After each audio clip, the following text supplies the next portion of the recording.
A gente vem de um contexto, na última década, de crise política, debates fiscais extensos, porém uma agenda de reformas que começou a acontecer, claro, com uma colaboração extremamente importante do Legislativo, inseridos num contexto de transformação digital e pandemia. Mas a gente precisa olhar para frente, né? Como foi colocado aqui pelo nosso presidente, senador Rodrigo Pacheco, uma agenda importante, legislativa, de ambiental e de transição energética. Nosso próprio vice-governador de Minas Gerais fez uma provocação importante em relação à necessidade de avanço legislativo. Como foi bem dito aqui mais cedo, se não me engano, pelo ex-senador Romero Jucá, a gente tem um desafio enorme de aumentar o padrão, o percentual de investimento no nosso país em relação ao PIB, né?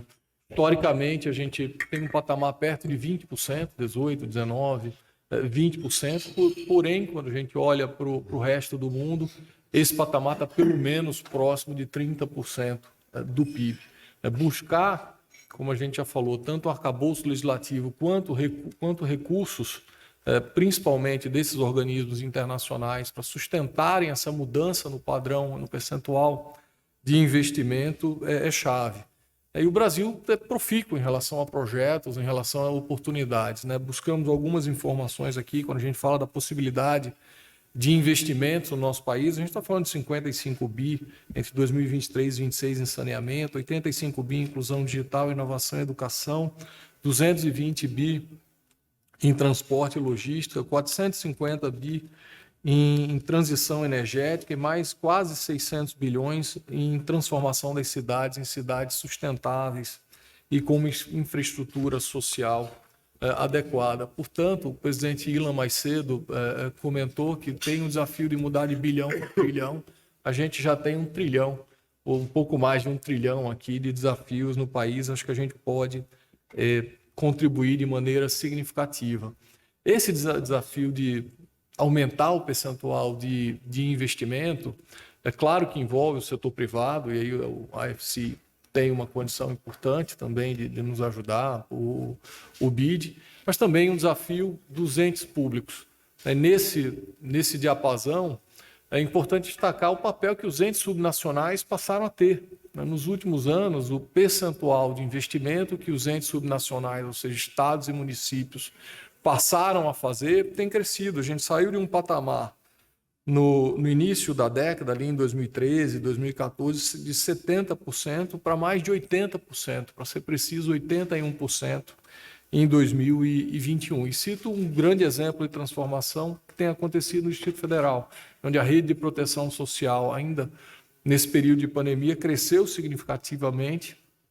Hoje, praticamente 1/3 da população do Distrito Federal é apoiado por programas sociais, e naquilo que nos cabe, é importante chamar a atenção para o papel dos bancos públicos. Ou seja, os bancos públicos podem sim atuar como facilitadores, como estruturadores, como agentes repassadores dos organismos internacionais, né? Aumentando a colaboração, a cooperação, para que esses recursos cheguem de fato na ponta, seja nos entes privados, sejam nos entes públicos. E a gente pode atuar de várias formas. Acho que é importante aqui a gente ter um público bastante seleto, com foco em execução, né? E o BRB desde já se coloca à disposição para ter um papel mais ativo nessa organização. Fizemos várias reuniões com os organismos nessa semana. Mas atuar em quê? Concretamente, atuar em quê?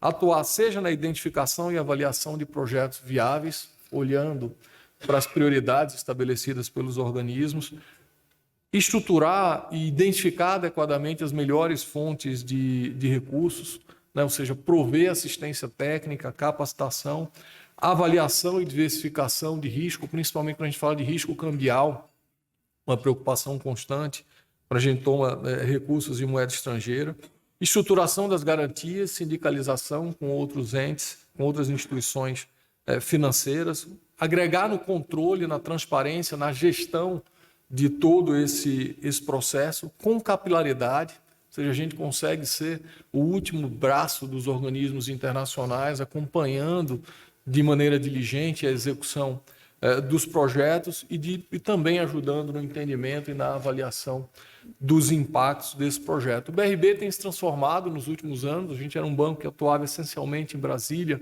e no Centro-Oeste, hoje a gente atua no país inteiro, a gente tem clientes em 93% do território nacional, em 39 países, já são mais de 7 milhões de clientes e com uma carteira de crédito que já superou ou se aproxima dos 40 bilhões de reais.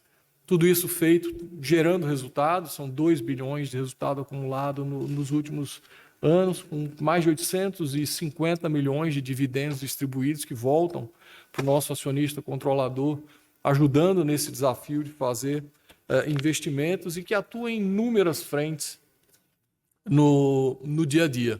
Como a gente já falou, além de operar programas sociais, de fornecer linhas de crédito, de ajudar na modernização do Estado, na transformação digital, usando a estrutura que, como banco público, nós temos, e como instituição financeira, como o presidente Roberto bem conhece, que pode impactar positivamente na busca da eficiência, na transformação digital, no controle, uma agenda de inovação que tem sido implementada, capitaneada pelo Banco Central nos últimos anos, de maneira bastante relevante. Então, o que nós queremos, além de destacar esse papel da cooperação, é colocar o banco à disposição de todos os que estão aqui, para que a gente seja, de fato, uma plataforma de prestação de serviço, de conexão, para que a gente traga e atraia mais recursos ainda dos organismos internacionais para o nosso país, usando quem, de fato, consegue chegar na ponta, os estados e os municípios. Muito obrigado pela atenção de todos, a gente fica à disposição.